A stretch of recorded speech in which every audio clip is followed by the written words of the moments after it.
team that spends a top 10 pick on a guy is going to care. So, of course, he should turn pro. Of course he should have turned pro, and if the NFLPA would and the NFL would make the rules more fair to where you don't have to stay 3 years of college, he could have turned pro a year ago, been in contention for the #1 pick a year ago, and if he does suffer this injury, at least he suffers it on the clock, so to speak, but that's a different discussion. I also think he's making the right decision because I still think he goes in the top 10. I think Miami would be crazy for passing on him at number 5. Miami, we all thought, was going to be a 1 or 2 win, if not 0 win team this year, have the #1 pick, and pick Tua.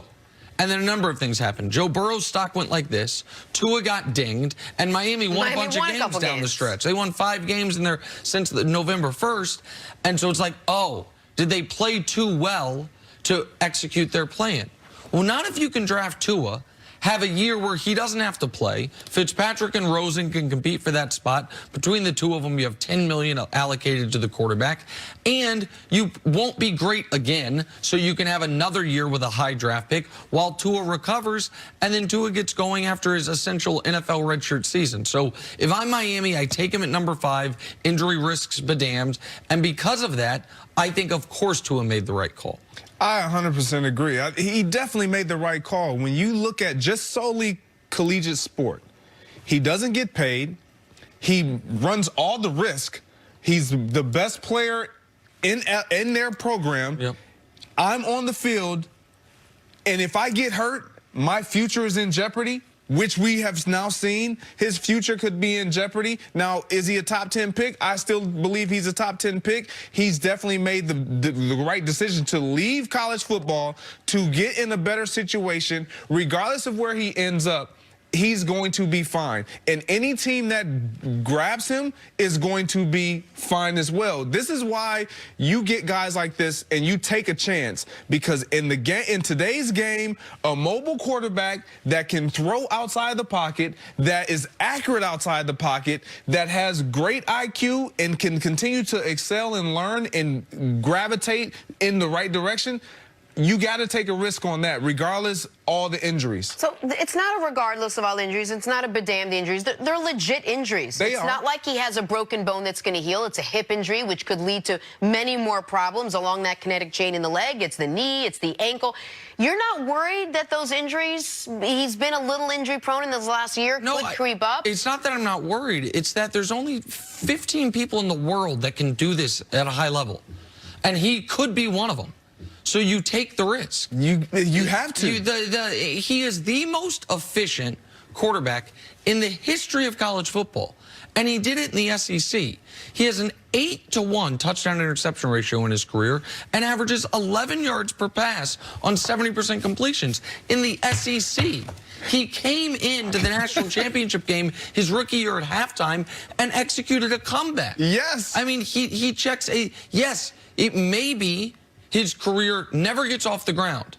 But same with quarterbacks who are totally healthy, who go in the top 10 every single year. Like you draft on speculation in this league so often because there aren't enough good guys at this spot. You know he's good enough. To my eye, you know if he's healthy, he is a franchise quarterback in this league. So I'd rather buy the injured talent than the totally healthy. And to me, Tua's, yeah, it's a significant injury, and it's a scary injury. And that's probably why Joe Burrow's going to go ahead of him. Because if they're both healthy, he's better than Joe Burrow. He has more upside than Joe Burrow. And so it's going to cost him a few draft slots and a few $1 million. But no chance he falls out of the first round. I'd be shocked if he falls out of the top 10. Everything you're saying is fact. Jenna, if it was any other position, yes, the injuries, and they had this injury list, my hands are off. Right. I'm checking nope, I can't take that chance. But because it is the quarterback position. And the position has been protected more and more in the last position has been protected, yeah. And you don't get elite play from quarterbacks like you get at skill positions.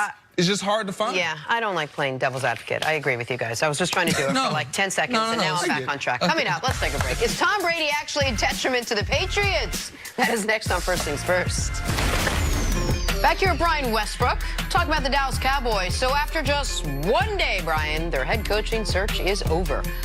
Cowboys agreeing to a 5-year deal with Mike McCarthy, who spent 13 seasons as Green Bay's head coach, made the playoffs 9 times, including a win in Super Bowl 45. Dallas certainly needs a strong voice in that locker room after woefully underachieving this year, finishing the year at 8-8.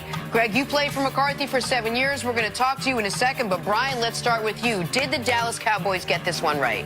I think they absolutely got it right. And when you think about it, you could have went with the sexy hire, the splash guy, a college coach, but you don't think Mike's sexy? Well, no, I don't. Sorry, I misunderstood.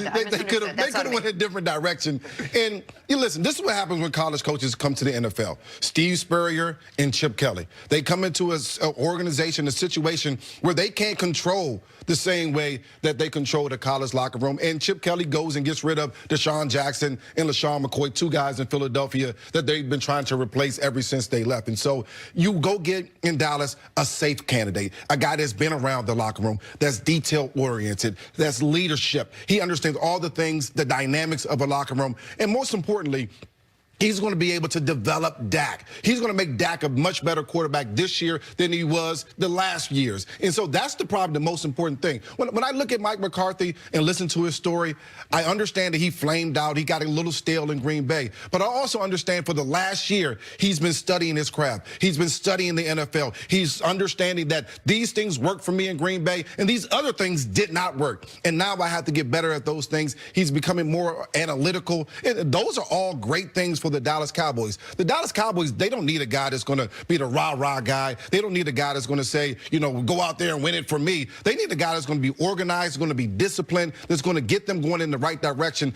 That's Mike McCarthy, and he's safe. If you're Jerry Jones, this is a great pick, and it's not going to make that splash, but it's going to be safe, and that's what you need at this point. Man, the only thing I don't like is the word safe, because I don't think McCarthy is just a safe pick. It makes it seem like, well, we didn't want to make a mistake. No, this is a great hire.